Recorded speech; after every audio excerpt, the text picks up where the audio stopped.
I'm Jessica, 34, and every year I return to my parents' suburban home for Thanksgiving. It was a ritual.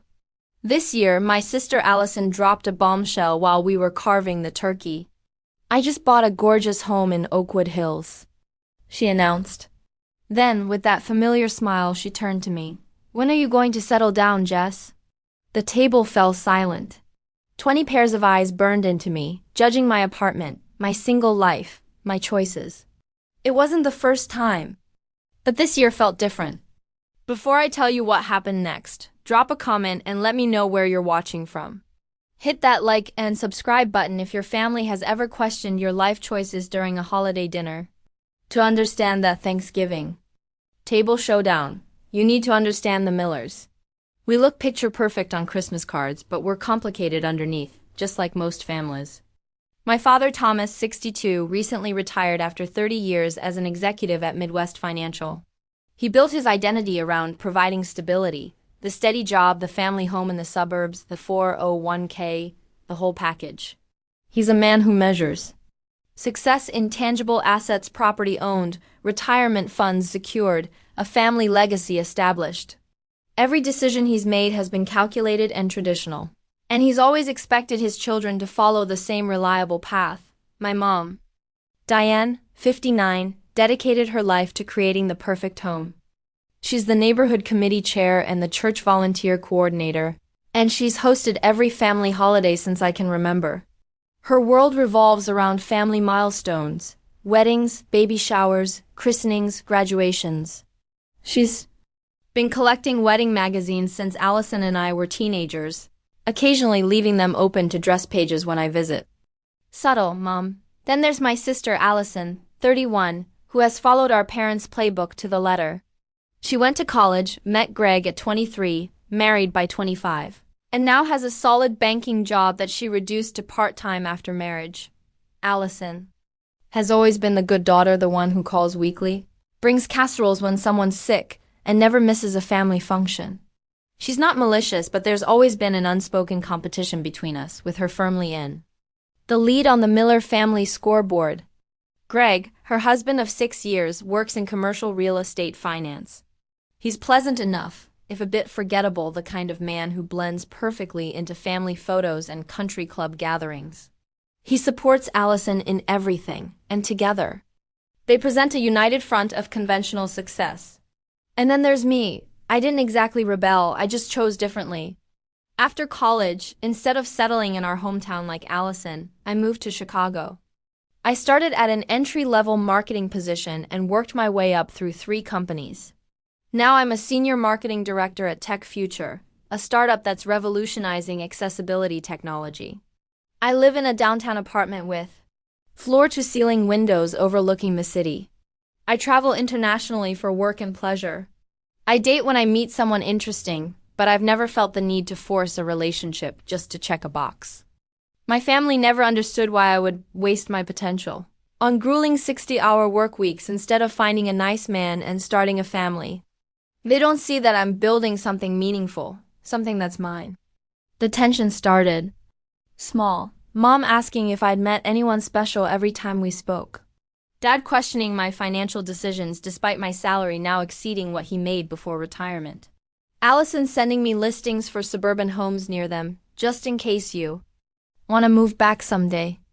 Holiday gatherings became minefields. 2 Christmases ago, my aunt asked when I was going to give my parents grandchildren. I mentioned it might not be in my plans, and you'd think I'd announced I was joining a cult. Mom cried in the kitchen. Later that night, last Easter, Dad cornered me to discuss freezing my eggs while there's still time, as though my biological clock was a ticking bomb threatening the family structure. I explained that parenthood wasn't a priority for me right now, and he looked at me like I'd slapped him. Through it all, Allison maintained her position as the family golden child. She never openly criticized my choices, but her concerned, "I'm just worried about you being lonely," comments stung worse than direct attacks. There was always the subtext.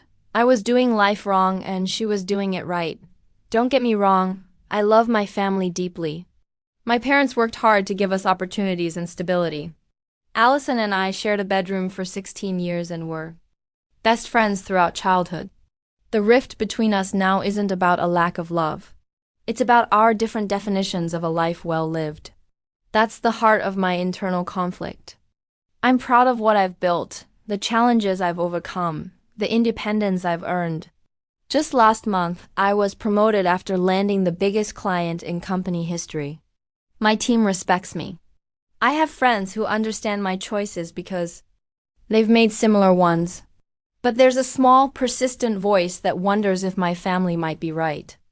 When I return to my apartment after an 80-hour work week to silence instead of someone waiting for me, I sometimes question my path. When I see Allison's holiday photos with Greg, looking content in their matching sweaters, a pang of something not quite envy but something adjacent hits me. I want my family's acceptance without having to conform to their expectations. I want them to see that my version of success is just as valid as theirs. I want to stop feeling defensive every time I walk through their front door.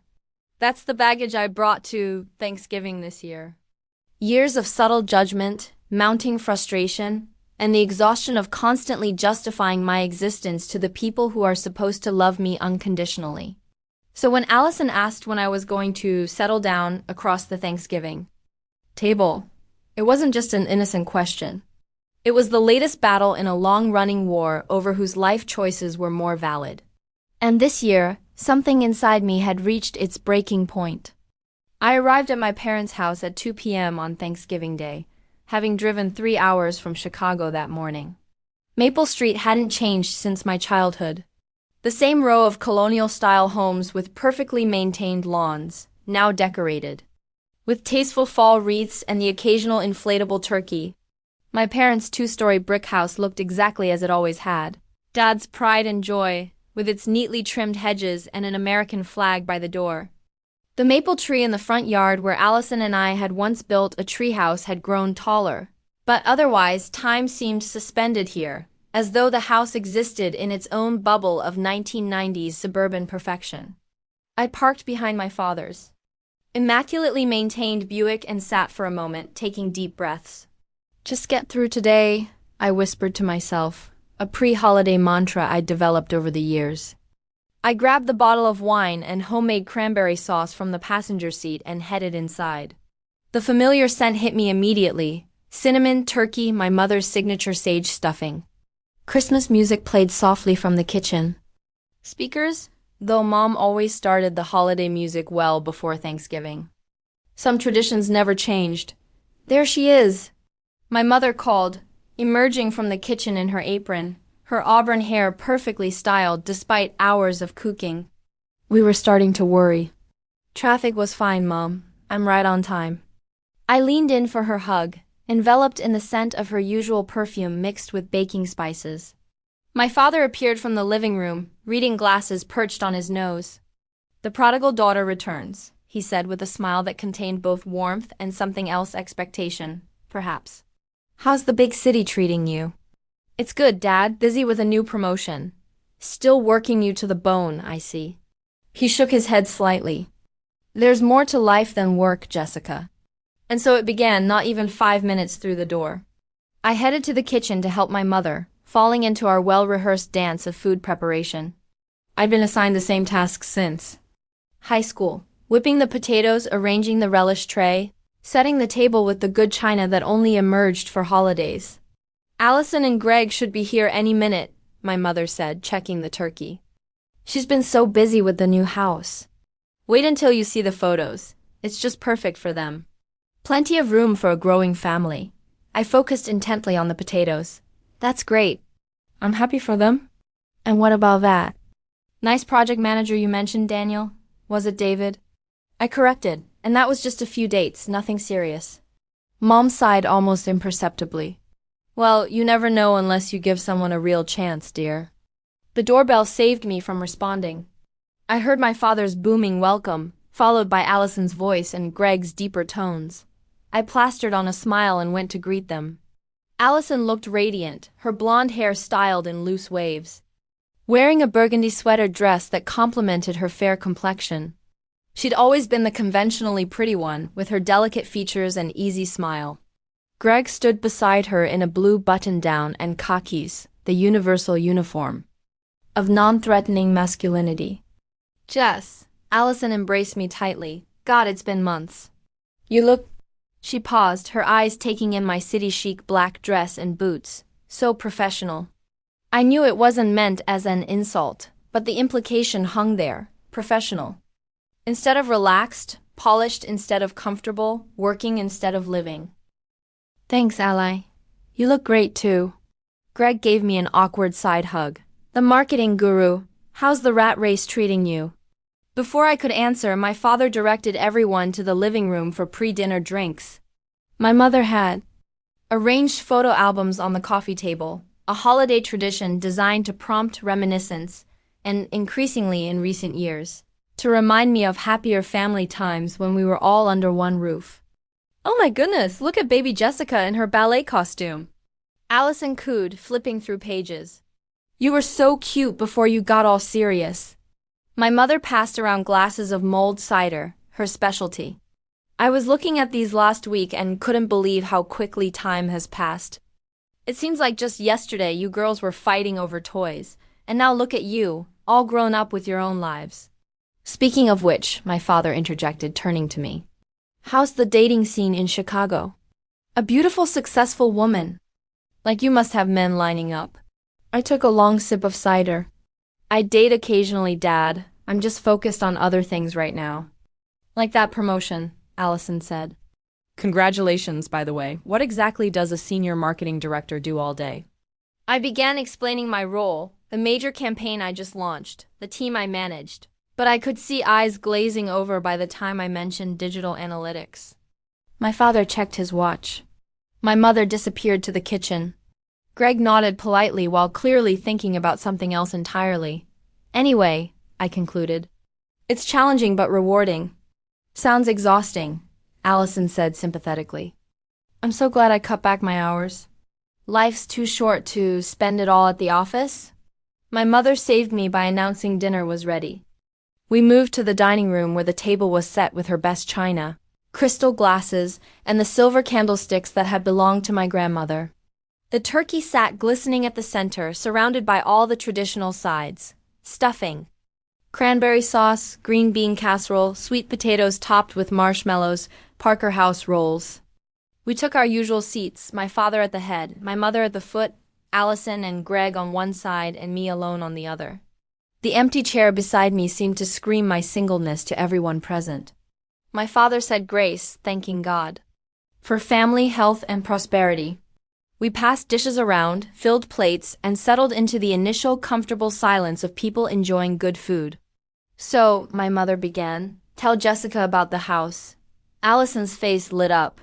Oh my God! Jess, it's perfect. 4 bedrooms, 3.5 baths in Oakwood Hills. You know that new development with the community pool and tennis courts. It has the most gorgeous kitchen with marble countertops and a farmhouse sink. The primary suite has a sitting area and walk-in closets for both of us. There's a bonus room over the garage that Greg is turning into his office, and the backyard is big enough for a play structure. She trailed off, glancing at Greg with a secretive smile that told me exactly what they were planning next. It sounds wonderful, I said sincerely. I was happy for my sister, even if her life choices weren't mine. We close next month, Greg added.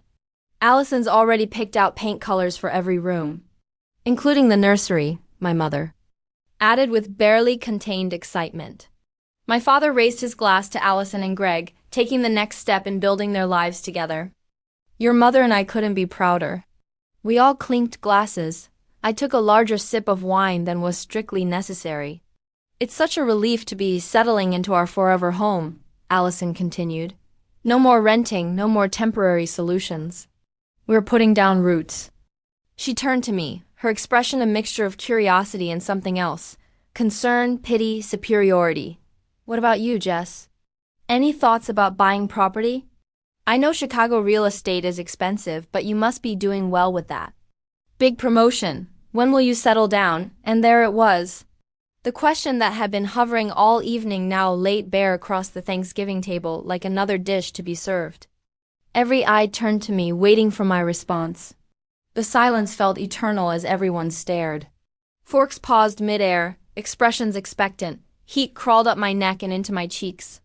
My stomach dropped as though I'd missed a step on a staircase.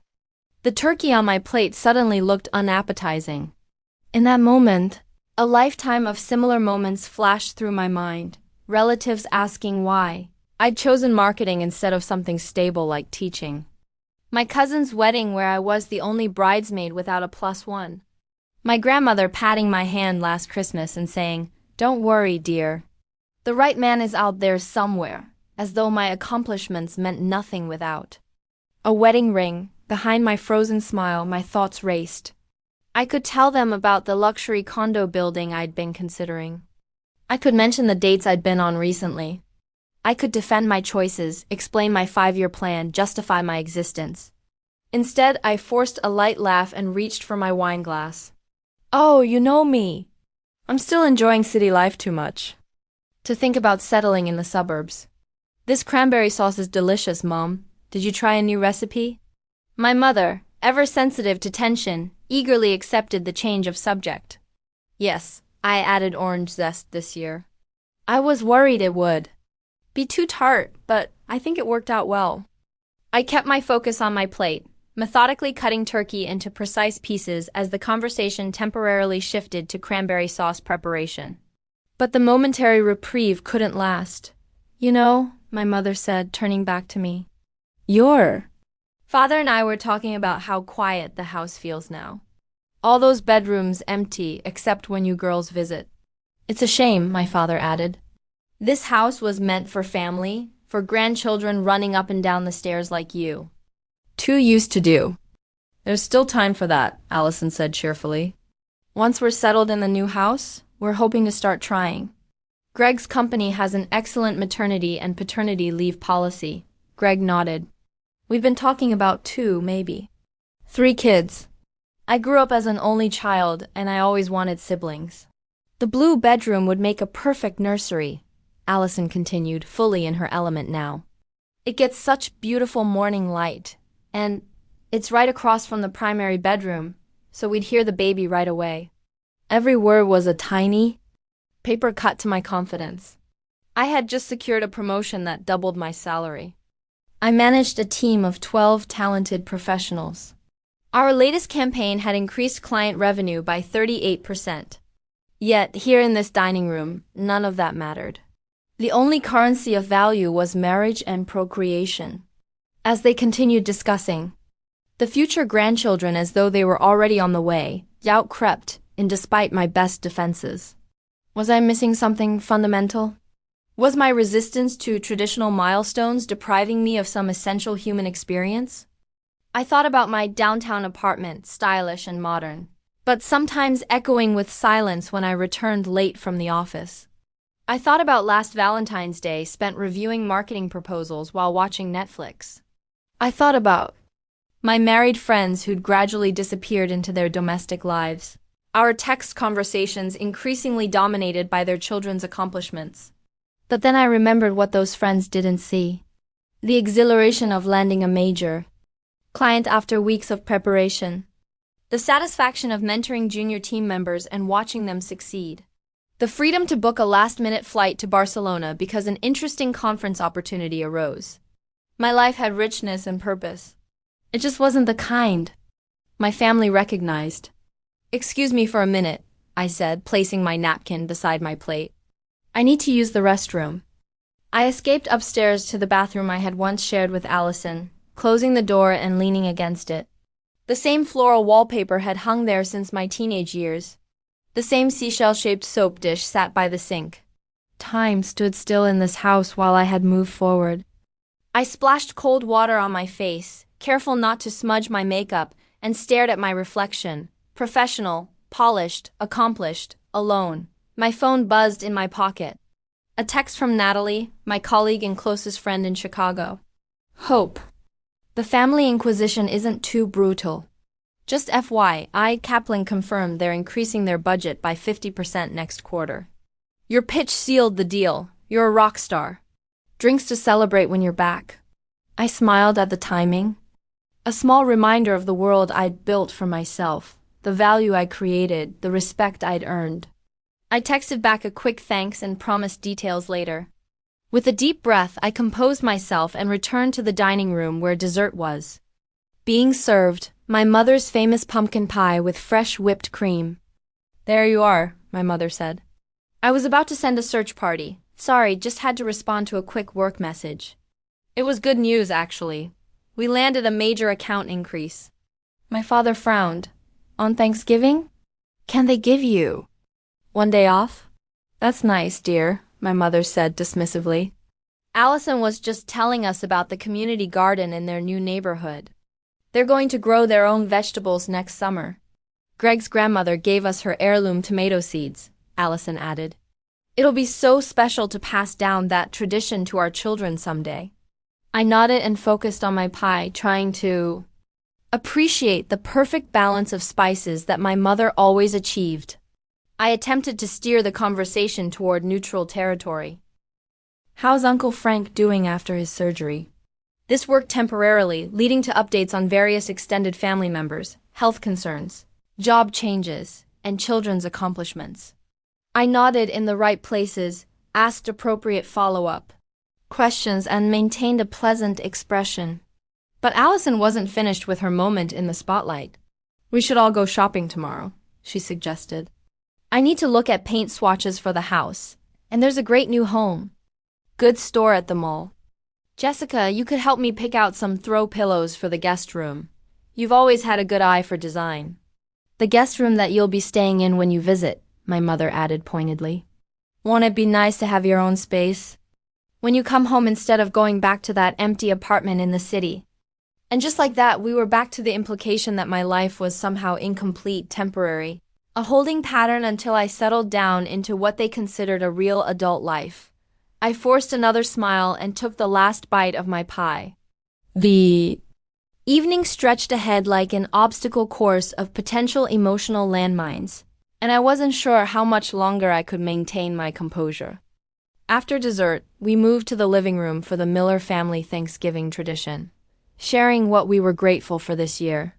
It had started when Allison and I were children, a way to focus on blessings rather than material things before the Christmas season began. Over the years, it had evolved into something more complex, a subtle competition, a performance of proper gratitude, a status report on life milestones. We sat in our usual spots, my parents on the love seat, Allison and Greg on the couch, and me in the armchair by the window. The fire crackled in the fireplace. Family photos watched from every surface, and the Christmas tree stood half-decorated.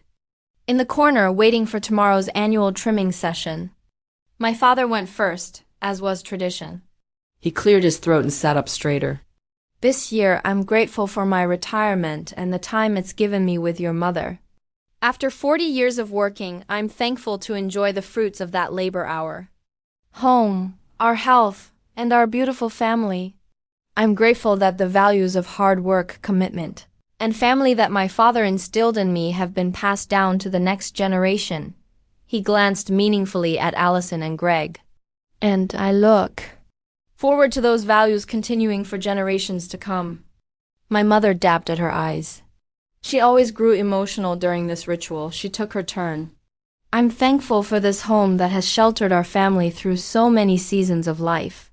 I'm thankful for the traditions we maintain, bringing us together despite busy lives and distance. I'm especially grateful this year for Allison and Greg's new home, another branch of our family tree putting down roots. She smiled tearfully. And I'm thankful for the promise of new beginnings that this coming year holds for all of us. The subtext was clear, and all eyes shifted briefly to Allison's still flat stomach. Allison straightened up, her hand finding Greg's. This year, I'm grateful for growth and new chapters. I'm thankful for finding our forever home, and for the opportunity to create the same kind of loving household that Mom and Dad provided for us growing up. I'm grateful for Greg's support and partnership as we build our future together. She looked directly at me. And I'm thankful for family who will always be there, no matter what paths we choose in life. Greg nodded along with Allison's words before adding his own gratitudes. mostly echoing hers, with additional thanks for his recent promotion and the financial security it provided for their growing family plans. Then it was my turn. I had prepared something safe and neutral during the drive down, gratitude for my health, my job security in uncertain economic times, my supportive friends, nothing that would rock the boat or invite further scrutiny of my life choices.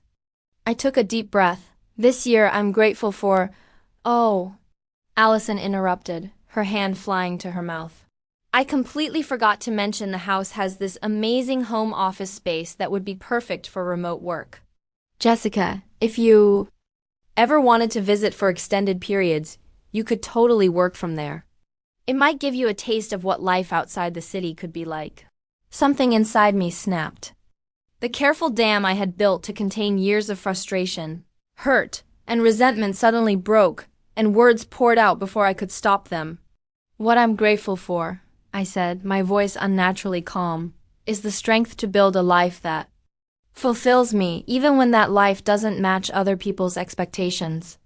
The room fell silent. My mother's eyes widened. My father shifted uncomfortably.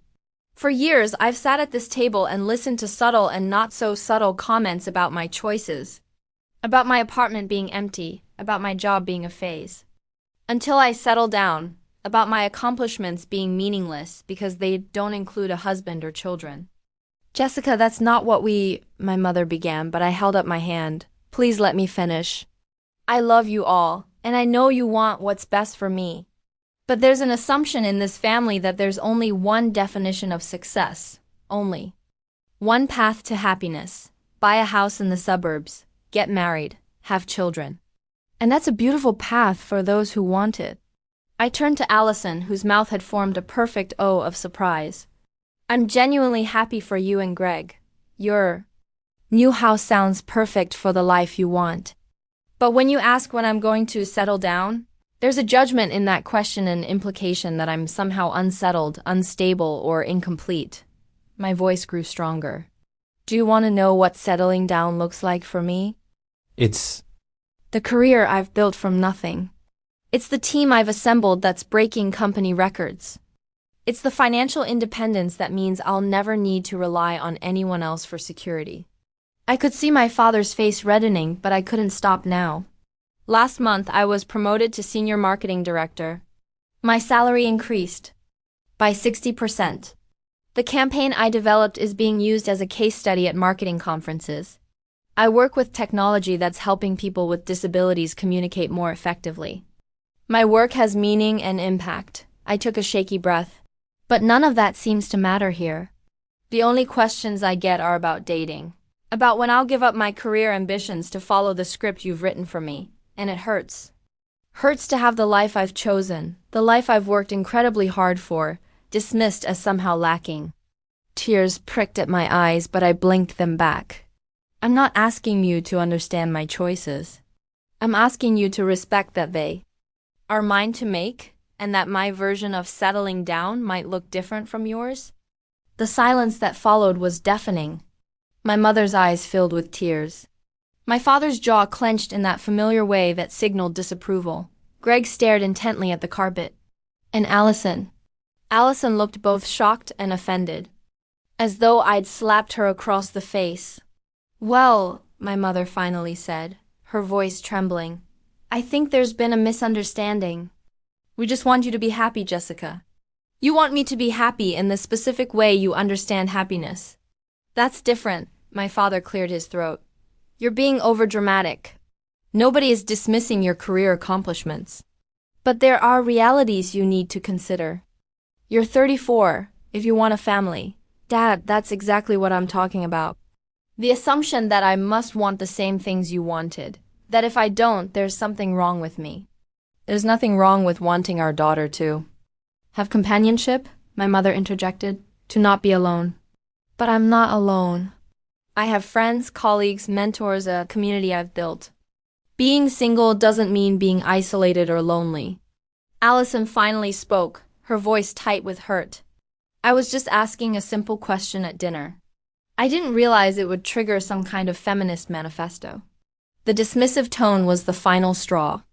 It wasn't a simple question, Allison. It was a loaded one, and you know it. It was a way of highlighting your choices as the right ones and mine as lacking. Just like every concerned comment about my biological clock, every sad look when I mention work achievements instead of relationship status, every suggestion that my apartment is just a temporary stop until my real life begins. That's unfair, Allison said, standing up. I've always supported your choices. I'm the one who defended you when Aunt Martha said your lifestyle was selfish at the 4th of July barbecue. Defended me?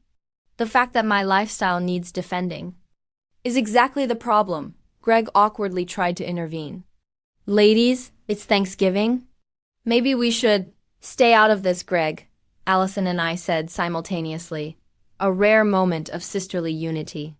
My father stood up, assuming his familiar role as family authority. That's enough. Jessica, you're overreacting and ruining Allison's moment. She's excited about her new home, as she should be. Not everything is a personal attack on your alternative lifestyle choices. Alternative lifestyle choices? I repeated incredulously. Being career-focused and single isn't an alternative lifestyle. It's just my life. A life that you seem determined to defend rather than examine, my father countered. Maybe if you spent less time being defensive and more time being honest with yourself about what you really want. What I really want, I interrupted, standing up and reaching for my coat, is to be accepted by my family without having to conform to their narrow definition of success. What I really want is to celebrate my sister's happiness without having my own choices questioned. What I really want is to enjoy a holiday meal without feeling like I'm on trial for the crime of living differently. My mother was openly crying now. Jessica, please don't leave. We can talk about this. But the familiar pattern was clear. My feelings would be dismissed as overreaction. Allison would be comforted for having her special moment ruined. And by dessert tomorrow, we'd be pretending nothing had happened, the underlying issues unresolved yet again. I think I need some air, I said, pulling on my coat. I'll be back later. I didn't wait for a response.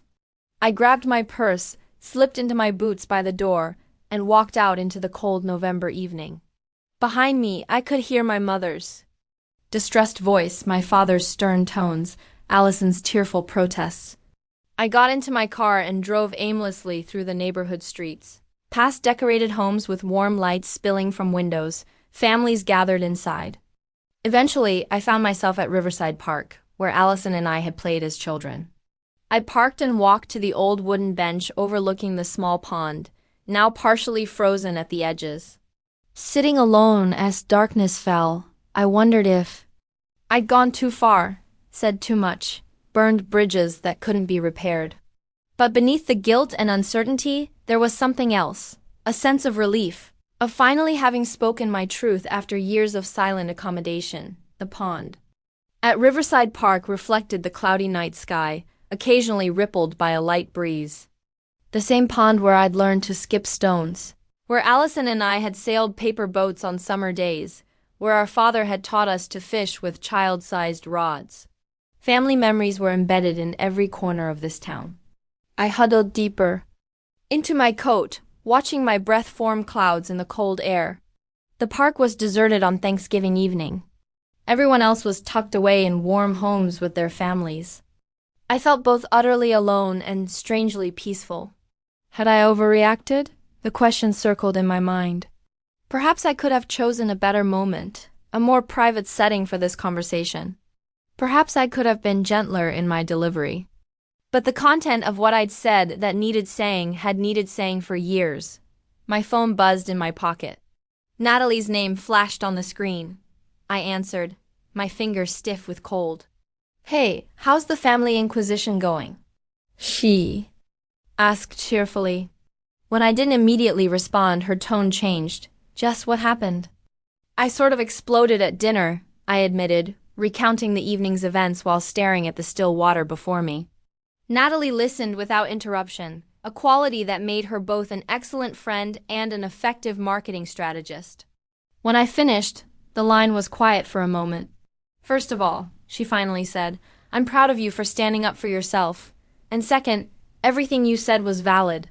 But was it necessary? My mother was crying. Jess, sometimes tears are part of important conversations. Listen, I've watched you contort yourself into a pretzel every holiday to avoid rocking the boat. You deserve to have your choices respected, not just tolerated. My family does love me, I said, feeling defensive of them despite everything. Of course they do, but love without respect is just concern. And you're not a concern case, Jess. You're a success story. As we talked, my mind drifted to pivotal moments in my career journey, moments that had shaped me, challenged me, fulfilled me in ways my family never fully understood. I remembered my first big promotion 5 years ago after I'd worked nights and weekends for months on a rebranding campaign. The VP had called me into his office, and I'd been certain I was being fired for some oversight. Instead, he'd offered me a management position with a substantial raise. I'd called my parents immediately, eager to share the news. My father had asked if the health benefits were good. My mother had mentioned that a stable job would make me more attractive to potential husbands. I thought about the international business trip to Tokyo 2 years ago, my first time presenting to global executives. I'd been terrified but prepared, and my presentation had secured a multi-million-dollar partnership. That night I walked through the neon-lit streets of Shinjuku, filled with a sense of accomplishment and possibility. I'd video called Allison to share the experience. But she'd been distracted by wedding venue selections, and our conversation was cut short by her appointment with a caterer. Most recently, there was the Accessibility Project, developing marketing strategies for a revolutionary text-to-speech app that helped nonverbal children communicate with their families. I'd worked closely with the development team, conducted focus groups with parents, and refined messaging to reach the communities who needed this technology most. At the product launch, a mother had approached me with tears in her eyes, thanking me for helping spread the word about a tool that had allowed her to hear her daughter's thoughts for the first time. That moment had filled me with a sense of purpose that no traditional milestone could match. You know what the problem is?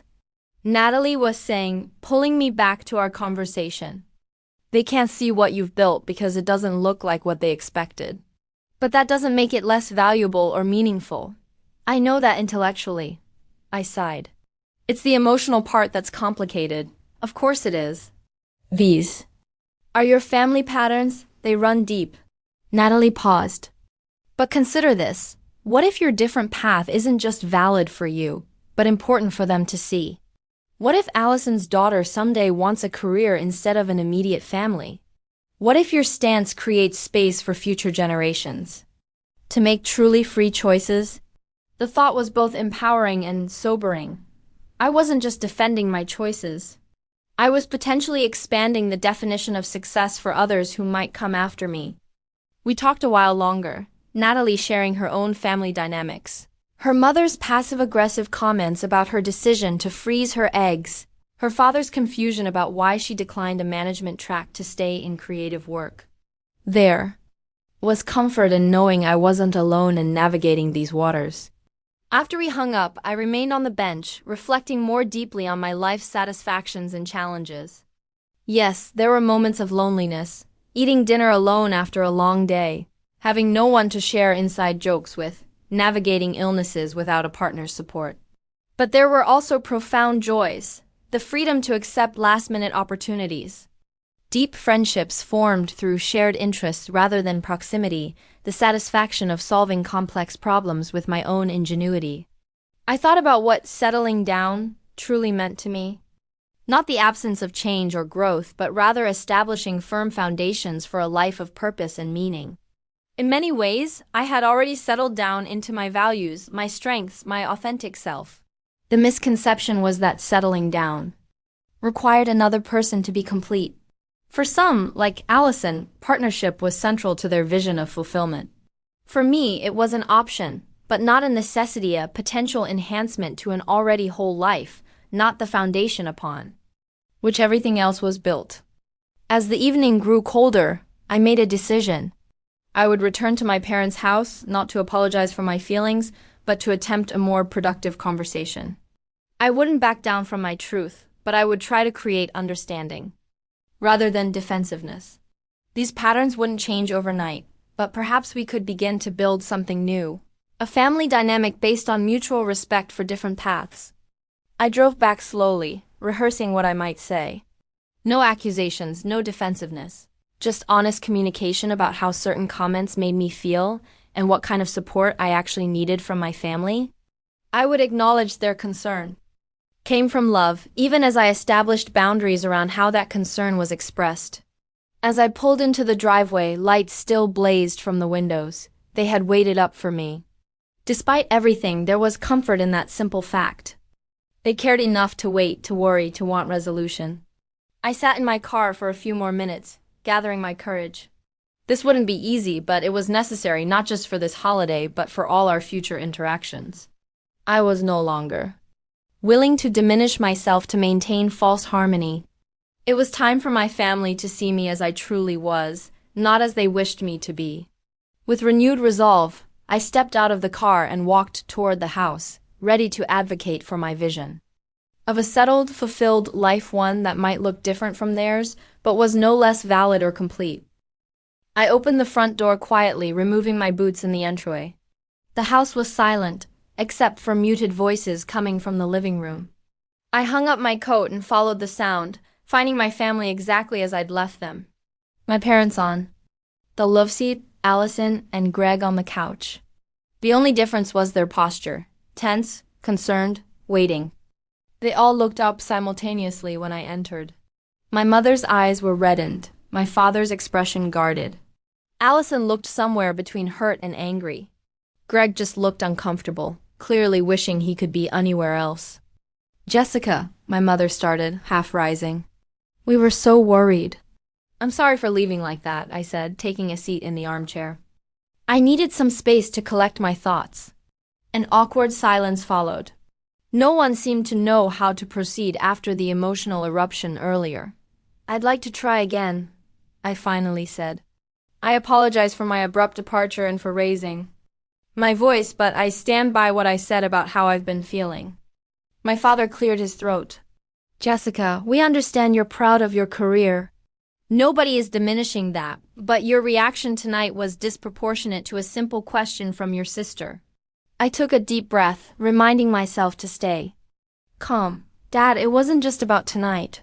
It was about a pattern that's existed for years. A pattern where my life choices are treated as temporary or somehow less valid than the traditional path. We've never said that, my mother protested weakly. Not directly, perhaps. But it's been implied countless times. When you talk about my apartment as empty rather than my home, when you change the subject after I share work accomplishments, when you frame my singleness as a problem to be solved rather than a status that might be intentional. Allison crossed her arms defensively. Not everyone is attacking you, Jessica. Sometimes a question is just a question. I turned to my sister. Eli, how would you feel if every time you shared news about your house or your marriage, I immediately asked when you were going to focus on your career again? If I implied that your choices were limiting your potential or making you dependent on Greg? If I suggested your life was somehow incomplete because you prioritize different things than I do? She blinked, considering this. That would feel judgmental. Exactly. And that's how it feels when my different priorities are constantly questioned. My mother dabbed at her eyes with a tissue. We just want you to be happy, Jessica. We worry about you being alone. Mom, I need you to hear me. I am not alone. I'm single, which is different. I have deep friendships, meaningful work, a community I've built. And if I eventually choose to share my life with someone, it will be in addition to an already fulfilling existence, not a solution to a problem. My father shifted uncomfortably. The real world has certain realities, Jessica. Security, family, support networks, legacy. These things matter in the long run. I know they do, Dad, but I've built security my own way. My investment portfolio is diversified. I have excellent health and disability insurance. I've established a network of mutual support with friends and colleagues. I leaned forward. And as for legacy, that brings me to something I haven't shared with you yet. All eyes were on me now, curiosity temporarily overriding tension. Remember that historic Jenkins building downtown that's been vacant for years? The red brick one with the Art Deco details? My father nodded slowly. The old publishing house? What about it? I'm in final negotiations to purchase it, I said, watching their expressions shift from confusion to surprise. With a group of investors, I'm converting it into affordable workspace for women entrepreneurs, with an emphasis on supporting mothers returning to the workforce and women from disadvantaged backgrounds starting their first businesses. Silence fell as they processed this information. You're buying a building? Allison asked incredulously. Yes, the down payment comes from my savings and investments. We've secured favorable financing based on the community impact projections. The upper floors will be revenue-generating office space that subsidizes the incubator program on the main level. My father's brow furrowed in that familiar way when he was mentally calculating figures. That's a major investment. Have you considered the risks, the maintenance costs, property taxes? Yes, Dad, I interrupted gently. I've done extensive due diligence. The business plan projects profitability within 3 years with significant social impact metrics from day one. Why didn't you tell us about this before? My mother asked, looking genuinely hurt. I hesitated, then decided honesty was necessary. Because I was afraid it would be dismissed as another phase or career obsession, rather than recognized as the meaningful contribution I intended it to be. The pain in her eyes told me my words had hit home. This project matters to me, I continued more softly. It's about creating opportunities for women who might otherwise be overlooked. It's about transforming a historic building into a space for future innovation. It's about leaving something lasting that reflects my values. That sounds impressive, my father admitted reluctantly. It's my version of putting down roots, I explained. Different from buying a house in the suburbs, but no less significant or permanent. Greg, who had been silent throughout, suddenly spoke. It's like what my sister did in Boston with that co-working space. Started small, but now it's helping hundreds of small businesses get off the ground. I gave him a grateful look for the unexpected support. My mother seemed to be processing everything slowly. I never realized. You always seemed so busy with work, but I didn't understand it was for something like this. Because we don't really talk about my work, Mom. You ask if I'm dating anyone, if I'm eating properly, if my apartment is safe, all valid. Concerns for a parent, but rarely about what I'm actually building with my life. She looked down at her hands. I suppose I didn't know how to ask about a world so different from my own experience. You could just ask what my typical day looks like, I suggested gently, or what parts of my job I find most fulfilling, or what challenges I'm facing. A heavy silence fell, but it felt different from before, thoughtful rather than tense. Allison spoke next, her voice quieter than usual. I think maybe I've been insecure about your success. It's easier to focus on what you don't have than to acknowledge all that you've achieved. The admission surprised me. Allison had always seemed so confident in her choices, so certain of her path. Your life seems glamorous sometimes, she continued. Business trips to exciting cities, important meetings, recognition for your work. Meanwhile, I'm debating paint colors and worrying about mortgage rates. But that's what you wanted, I said, genuinely confused. You've always loved home and family above all else. I do, she nodded. But sometimes I wonder about the roads not taken. And maybe it's easier to tell myself your path is incomplete than to question whether I limited my own options. Too early, the honesty in her voice was disarming. For the first time in years, we were having a real conversation, not just performing our assigned family roles. My father cleared his throat. I may have been traditional in my thinking. Your mother and I built our lives a certain way, and it worked for us. It's hard to understand choices so different from our own. I know, Dad, and I respect the life you and Mom created. I just need you to understand that my happiness might look different from yours. My mother reached for my hand across the coffee table. We can try to do better, Jessica. We really do want you to be happy, however that looks. And I'll try to be less defensive, I offered. I know your questions come from love, even when they feel judgmental. Allison gave a tentative smile. So, tell us more about this building project. What made you choose that location? As I began explaining the details, the architectural significance of the space, the market research on entrepreneur needs, the community partnerships we were developing, I noticed my family listening differently. There were genuine questions about funding structures and renovation timelines. My father offered advice on property insurance that was actually helpful. My mother asked thoughtful questions about the women who would benefit from the program. For the first time, they were engaging with my world on its own terms, not through the lens of what they thought it should be. The conversation wasn't perfect. Old habits surfaced occasionally. My mother wondered if I'd meet eligible businessmen through the project. My father questioned whether the investment would interfere with future family plans if they arose. But there was also a new willingness to catch themselves, to recognize the patterns we were trying to break. As the evening wound down, we reached an understanding, not a complete resolution, but a beginning. They would try to see my choices as valid rather than lacking. I would try to share more of my life rather than withdrawing in anticipation of judgment.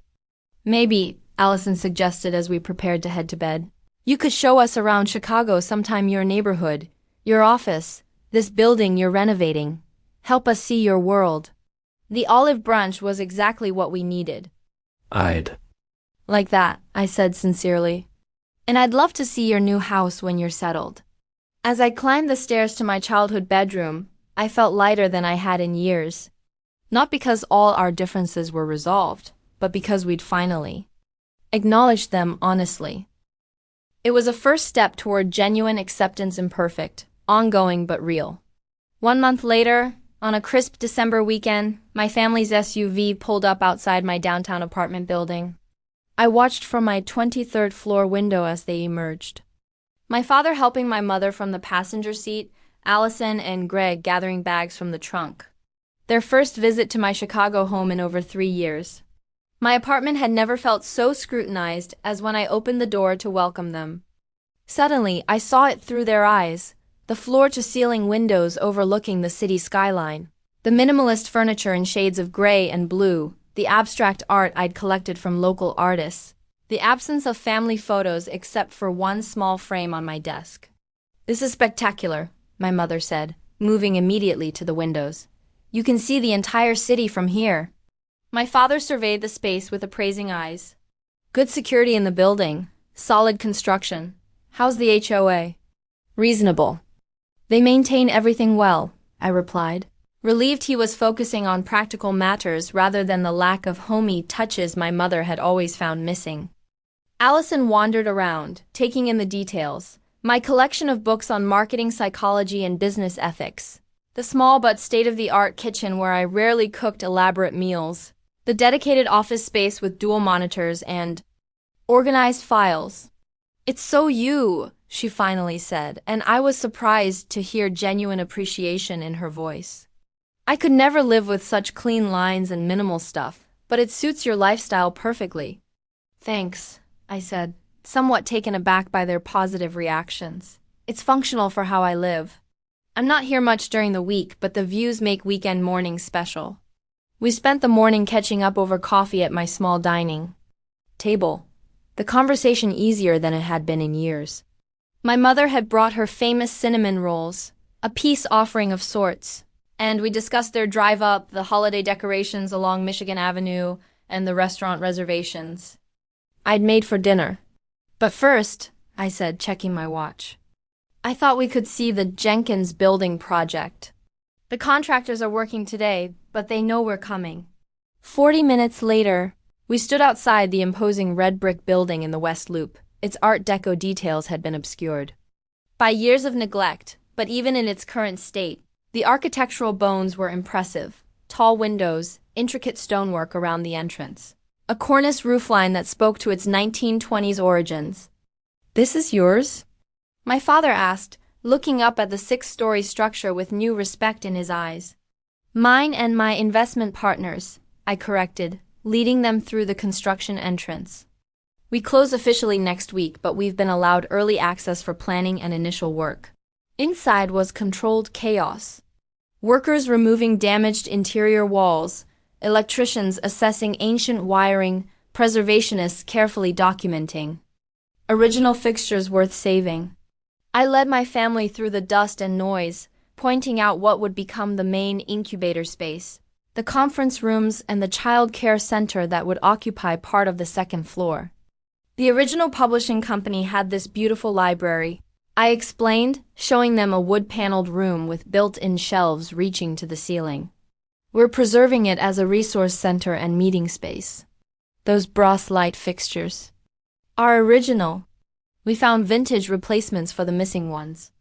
As I detailed our plans, the phased renovation, the sustainability features, the programs for first-time entrepreneurs, I watched my family's expressions shift from polite interest to genuine engagement. My father asked intelligent questions about the financing structure. My mother was moved by the child care provisions for working mothers.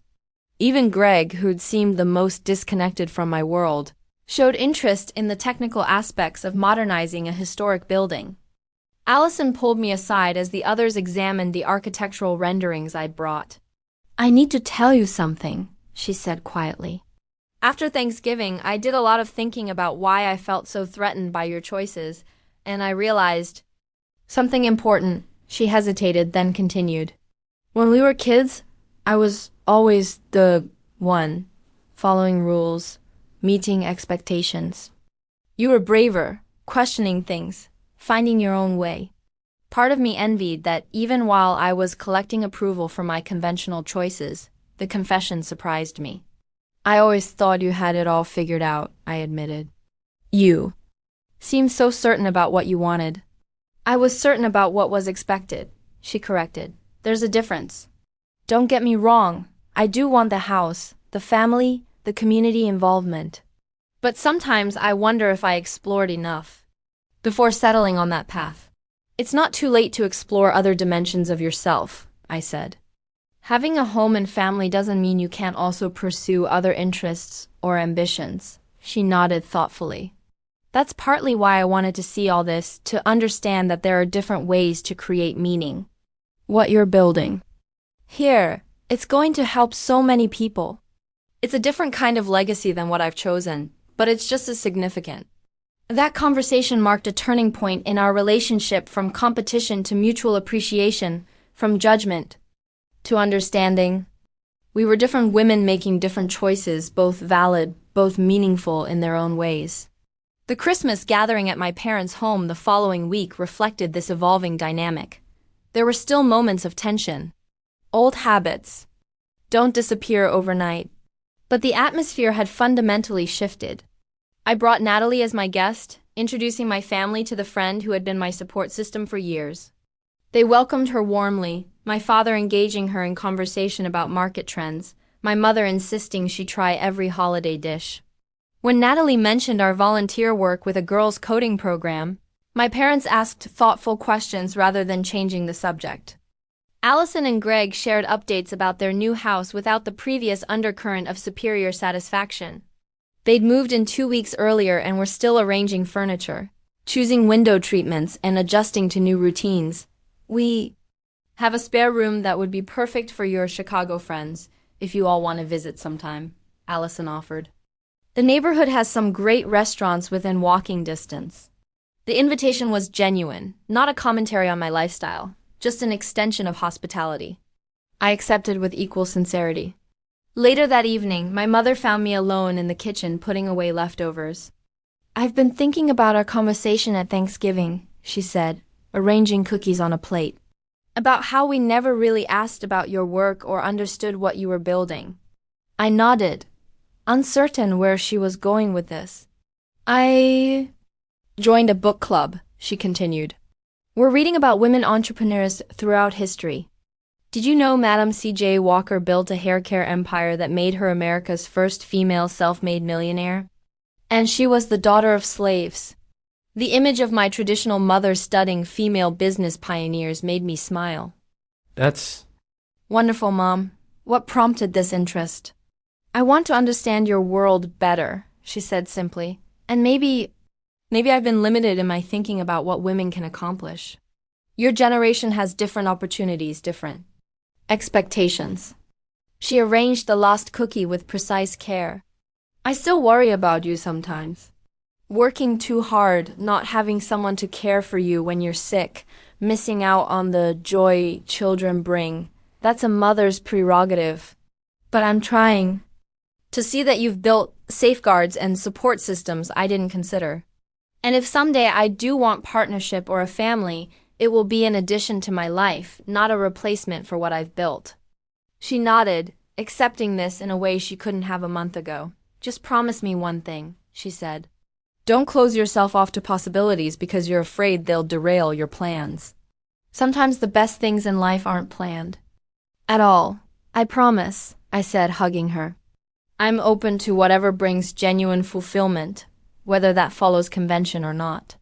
In the months that followed, I continued the process of self-healing, examining my defensive reactions, acknowledging both the strengths and limitations of my choices, and building deeper connections with those who accepted me as I was. I created meaning through mentoring younger women in business, through transforming the Jenkins building into a hub of female entrepreneurship, and through maintaining authentic relationships rather than superficial networks.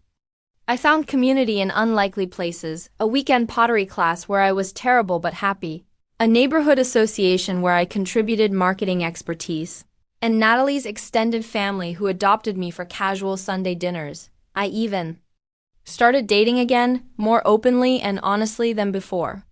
Not from pressure or fear of being alone, but from a place of self-knowledge and genuine desire for connection. Some relationships lasted a few weeks, others a few months. None had yet become permanent, but each added dimension to my life rather than defining it. The true breakthrough came when I realized that settling down had nothing to do with geography, property ownership, or relationship status.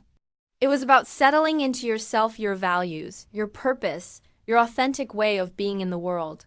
By that definition, I had settled down years ago, establishing firm foundations for a life of meaning and impact. The Jenkins building opened its doors 8 months after that fateful Thanksgiving. My entire family attended the ribbon-cutting ceremony, standing proudly as I delivered a speech about creating opportunities for women to define success on their own terms. Afterward, a young entrepreneur approached to thank me for creating the space she couldn't find elsewhere affordable, supportive and understanding of her needs as both a businesswoman and a single mother. This changed everything for my daughter and me, she said simply.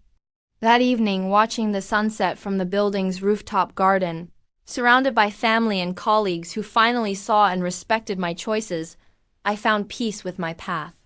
It wasn't perfect, no life is, but it was authentically mine.